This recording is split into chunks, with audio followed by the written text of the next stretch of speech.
সোনা সংসারে সব বন্ধুদের স্বাগত। আজকে আমি রান্না করব কুমড়ো ভর্তা। বন্ধুরা, কুমড়ো ভর্তা করার জন্য আমি এখানে কুমড়ো নিয়ে নিয়েছি। কুমড়োটা একটু দেখে নেবেন, ভালো করে দেখুন। যে কুমড়ো কিনবেন সাইডে যেন এর সবুজ একটা বর্ডার থাকে, সেইটাই টেস্টি হয়। বন্ধুরা, আমি এখানে কুমড়ো নিয়ে নিয়েছি পেঁয়াজ কুচো, একটু ঝাল ঝাল করে বানাবো বলে কাঁচা লঙ্কা কুচো নিয়েছি। আমি এখানে ধনে পাতা কুচো, এখানে আমি কোনো লঙ্কা মানে শুকনো লঙ্কা ব্যবহার করলাম না, যেহেতু পেটে কোনো মানে অসুবিধা না হয়। আমি কাঁচা লঙ্কা দিয়ে ভর্তাটা বানাচ্ছি। এই রেসিপিটা যদি আপনাদের ভালো লেগে থাকে অবশ্যই কমেন্ট করে জানাবেন, রেসিপিটা লাইক করবেন, শেয়ার করবেন, আর নতুন নতুন রেসিপি দেখতে গেলে চ্যানেলটাকে সাবস্ক্রাইব করে নেবেন। বন্ধুরা চলুন শুরু করা যাক। বন্ধুরা, আমি গ্যাস ধরিয়ে দিয়েছি, কড়া আমি বসিয়ে দিয়েছি, কড়াটা আমার গরম হয়েছে। এরপর কি করব, আমি একটু অল্প করে জল ঢেলে দেবো। জল ঢেলে দিলাম, দিয়ে দেবো এখানে লবণ।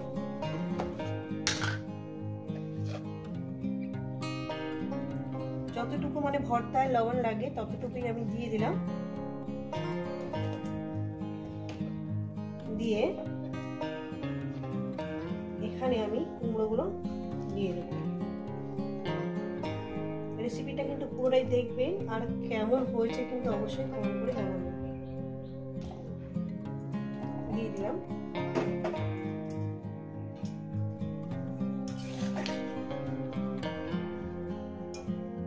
এবার এটাকে আমি কি করবো, একটু কভার করে চাপা দিয়ে দেবো মিনিট 5। তাই ফিরছি প্রায় 5 মিনিট পর। বন্ধুরা, খুলে দেখবো, একটু উল্টিয়ে দেব যাতে নিচের কুমড়ো যাতে সিদ্ধ হয়ে যায়। একটু উল্টিয়ে দেব।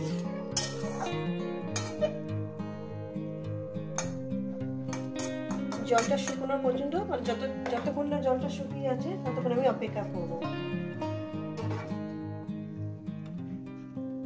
তো বন্ধুরা, ঢাকনাটা খুলে দিয়েছি। এরপর কি করব, আমি এটা একটু সাইড করে দিয়ে জলটা আমি শুকিয়ে নেব।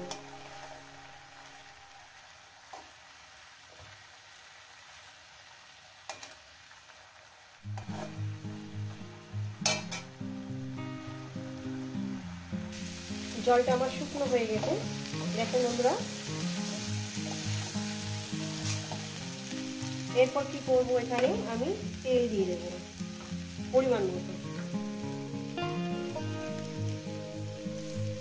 প্রায় 2 থেকে 3 চামচ আমি এখানে তেল দিয়ে দিলাম।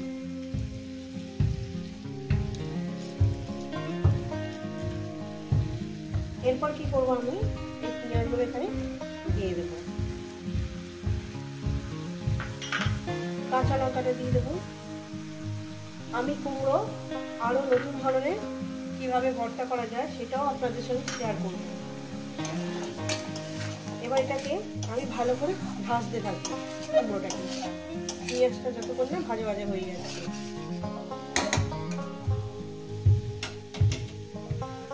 তো বন্ধুরা, কুমড়োটাকে এখন আমি ভেঙে দেবো না, কুমড়োটা এখন গোটা গোটা থাকবে। পেঁয়াজ আর কুমড়োটাকে ভালো করে ভেজে নেওয়ার পর আমি কুমড়োটাকে আস্তে আস্তে খুন্তির সাহায্যে কেটে কেটে দেবো।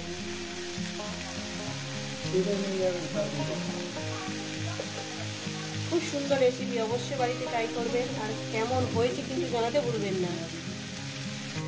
তো বন্ধুরা দেখুন, আস্তে আস্তে আমার কুমড়োটা আর পেঁয়াজটা ভাজা ভাজা হয়ে যাচ্ছে।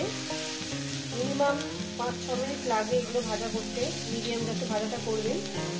দেখেন বন্ধুরা, আমি যেভাবে রান্নাটা করবেন, আস্তে আস্তে সব কিছু ভাজা হয়ে যাচ্ছে। একটু তেল বেশি লাগবে, ভর্তা মানেই তেল। ভর্তা যে কোনো ভর্তা রান্না করবেন, একটু তেল বেশি না হলে জিনিসটা খেতে ভালো লাগে না। এত সুন্দর একটা মানে সুগন্ধ বেরিয়েছে, দারুণ। কুমড়োটা আর পেঁয়াজটা আমি ভেজে নিয়েছি। এবার এর মধ্যে কি করবো, এই আস্তে আস্তে যে বলেছিলাম, এই কুমড়োটাকে আমি এভাবে খুন্তির সাহায্যে একটু ম্যাশ না, একদম ম্যাশ না, এইভাবে একটু ভর্তার আকার নিয়ে আসতে হবে। এইভাবে একটু খুন্তির সাহায্যে কুমড়োটাকে এভাবে একটু ম্যাশ মতন করে দেবো। আর এখানে দিয়ে দেবো আপনার ধনেপাতা। ধনেপাতা আপনাদের কম বেশি বাড়াতে পারেন, তা আমি এখানে ধনেপাতাটা একটু বেশি দিয়েছি, যেহেতু আমার বেশি ধনেপাতা ভীষণই ভালো লাগে। আর এটা হচ্ছে দেশি ধনেপাতা, আরও ফ্লেভারটা আরও ভালো লাগে যারা ধনেপাতা বেশি খায় আর কি। দেখছেন আমি কিভাবে রান্নাটা করছি। লবণ টাবন সব কিছু আমার পারফেক্ট ঠিক আছে। আমি এখানে কোনো হলুদের ব্যবহার করলাম না। এইভাবে মিনিট 3 ধরে আমি ধনেপাতার সঙ্গে কুমড়োটাকে ভেজে নেব। তো বন্ধুরা একদম পরোটার মতন করবেন না, ঠিক আছে? যেভাবে আমি রান্নাটা করছি সেইভাবে রান্নাটা করবেন, দেখবেন অল্পটুকু দিয়ে আপনি হাফ ভাবে খেয়ে নেবেন। আমি দেখাচ্ছি, এই যে ভালো করে দেখুন, একটু একটু এরকম একটু ভাঙা ভাঙা ভাঙা ভাঙা। খুব সুন্দর রেসিপি, খেতে খুব সুন্দর হয় বন্ধুরা, অবশ্যই বাড়িতে ট্রাই করবেন। আর ওই কুমড়োর ভর্তা আরো অন্যরকম ভাবে আপনাদের সঙ্গে শেয়ার করব।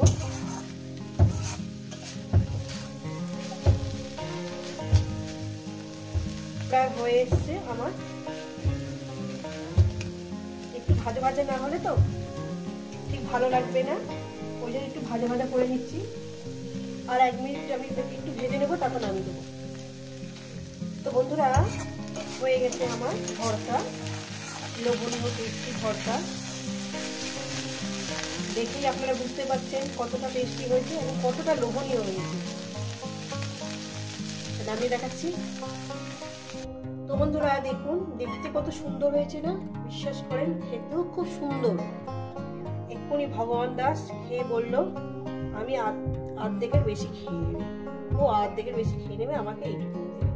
ঠিক আছে, ওর ভালো লেগেছে, ও আর্ধেকের বেশি খাক বন্ধুরা। তো বন্ধুরা কেমন লাগলো অবশ্যই কিন্তু কমেন্ট করে জানাবেন। রেসিপিটা ভালো লেগে গেলে কমেন্টে লাইক করবেন, শেয়ার করবেন। আর নতুন নতুন রেসিপি দেখতে গেলে চ্যানেলটাকে সাবস্ক্রাইব করে নেবেন। তো বন্ধুরা পিছনেই আছে, আওয়াজ হচ্ছে, দেখতে পাচ্ছে, কাজ করছে। গরম গরম ভাত করে দেবো, গরম গরম খাবি। আবার দেখা হচ্ছে নতুন কোনো রেসিপি নিয়ে। দেখছেন জোরে জোরে আওয়াজ করছে।